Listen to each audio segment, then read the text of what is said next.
Voici donc la série 700 S2 qui ne vient pas remplacer la 700, mais qui vient remplacer la série CM. Oui, donc je vais vous présenter brièvement les différents modèles de la série 700 et également les technologies qui ont été soit développées spécifiquement pour cette gamme ou des technologies qui ont été empruntées directement à la série 800. Donc l'objectif général derrière la création de cette nouvelle série 700 était de profiter de la recherche et du savoir-faire acquis durant le travail sur la série 800. Donc l'idée de cascader vers le bas certaines de ces technologies. Et dans le cas où ce n'était pas directement possible pour des raisons évidentes de coûts de fabrication, créer des technologies bien spécifiques de façon à améliorer la performance acoustique. Donc commençons par regarder un petit peu les quelques modèles qui sont devant moi. Donc 6 modèles en tout dans la gamme 700 plus 2 enceintes centrales. Donc 702, 704, 706 et 707. Donc le plus gros modèle, la 702, est un système colonne 3 voix. 3 haut-parleurs de grave 6 pouces, un haut-parleur de médium 6 pouces et le tweeter de 1 pouce classique chez BW. Donc dans le cas de la 702, tweeter débafflé. Ensuite, pour la 704, une colonne beaucoup plus petite basée sur des haut-parleurs de 5 pouces, donc 5 pouces grave, 5 pouces médium, et le même tweeter de 25 mm, cette fois-ci sur le baffle avant. Ensuite, les enceintes de bibliothèque, la 706, enceinte de bibliothèque 6 pouces et tweeter de 1 pouce, et la plus petite, la 707, donc système 5 pouces avec tweeter 1 pouce. Sachant que on ne les voit pas ici, il existe une autre colonne et une autre bibliothèque. Voilà, il existe une autre colonne intermédiaire en termes de topologie entre la 702 et la 704, et une troisième enceinte de bibliothèque avec le tweeter débafflé qui est la 705. Donc revenons un petit peu aux nouvelles technologies associées à cette série 700. Donc la technologie phare de la série 700 est bien évidemment l'introduction des cônes Continuum, qui sont dérivés directement du travail effectué sur la série 800 et qui sont utilisés dans les haut-parleurs de médium et de médium grave. Donc vous voyez les cônes Continuum ici. Donc il s'agit d'un matériau composite qui a été optimisé de façon à contrôler au maximum les problèmes de résonance mécanique, de façon à créer une transition très douce entre le fonctionnement pistonique aux basses fréquences et le fonctionnement en résonance dans les fréquences du médium. Donc grâce à l'utilisation du cône Continuum, nous obtenons une réponse acoustique beaucoup plus neutre. Donc le niveau d'écoloration a fortement diminué par rapport à la série précédente. Donc si nous restons sur les problématiques de médium, une innovation majeure pour tous les systèmes 3 voies colonnes est l'introduction systématique du découplage mécanique. Donc découplage mécanique qui veut dire que le haut-parleur de médium flotte dans l'assemblage mécanique du boîtier, de façon à limiter la transmission de l'énergie mécanique du haut-parleur jusque dans la caisse. Donc l'avantage essentiel est de diminuer à nouveau l'écoloration dans le médium et d'améliorer la précision de l'image stéréophonique.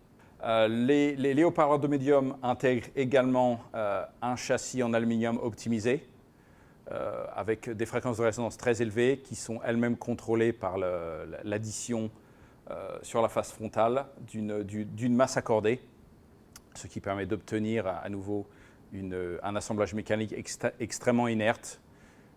Donc conséquence directe, à nouveau diminution d'écoloration dans le médium et amélioration de l'image stéréophonique.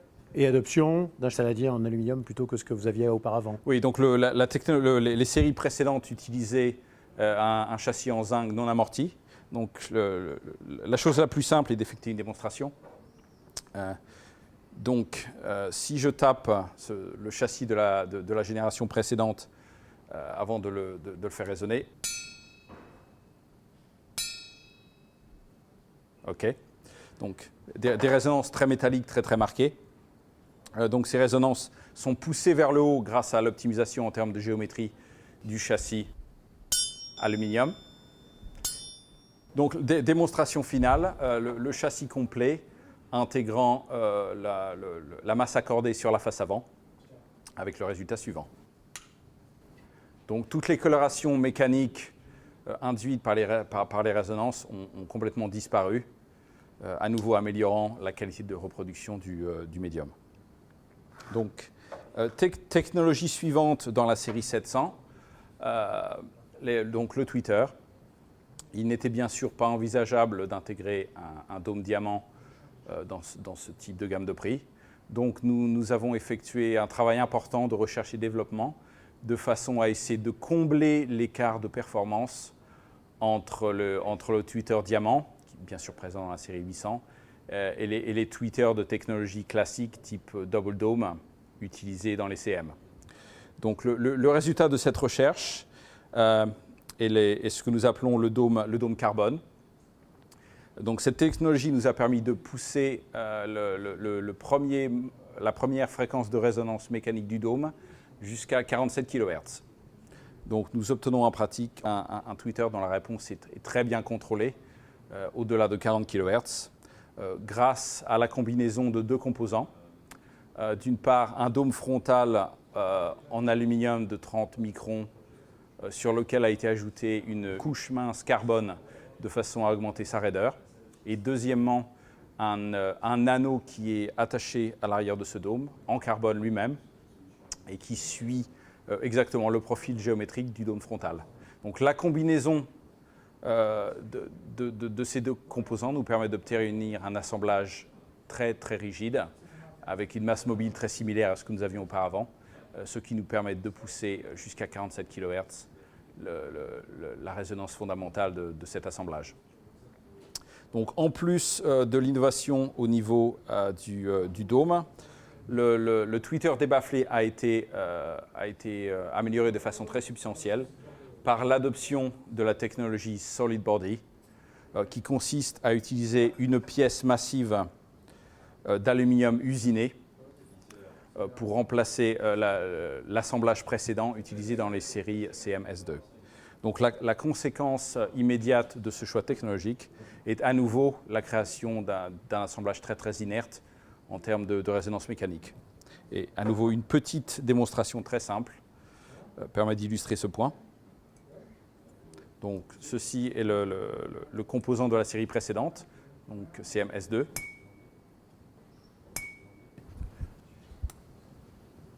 Donc, nouveau tweeter de la série 700, dôme carbone pour une amélioration très sensible en termes de comportement mécanique du dôme, et solid body de façon à limiter les colorations dans les aigus liées à la résonance de coffret. Donc pour finir, parlons un petit peu des haut-parleurs de Grave. Donc nous avons utilisé le concept de cône aérofoil qui a été développé pour la série 800. Donc géométrie très similaire à la série 800, mais l'utilisation de matériaux plus simples pour des raisons évidentes de process industriels et de coûts de fabrication. Donc le cône aérofoil est basé sur le concept de sandwich avec épaisseur variable.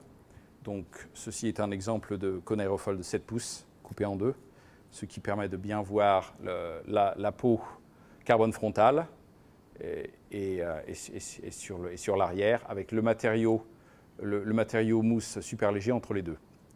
Donc l'épaisseur variable, avec un maximum autour du tiers du diamètre, a été également reproduit sur les haut-parleurs de Grave utilisés dans la série 700, avec cette fois-ci des peaux papier et une âme mousse en EPS, donc polystyrène expansé.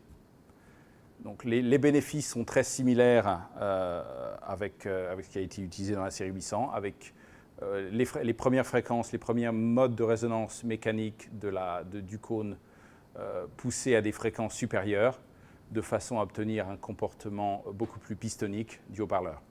Donc en termes de rendu sonore, Grave beaucoup plus propre, moins de coloration dans le médium et amélioration de la dynamique.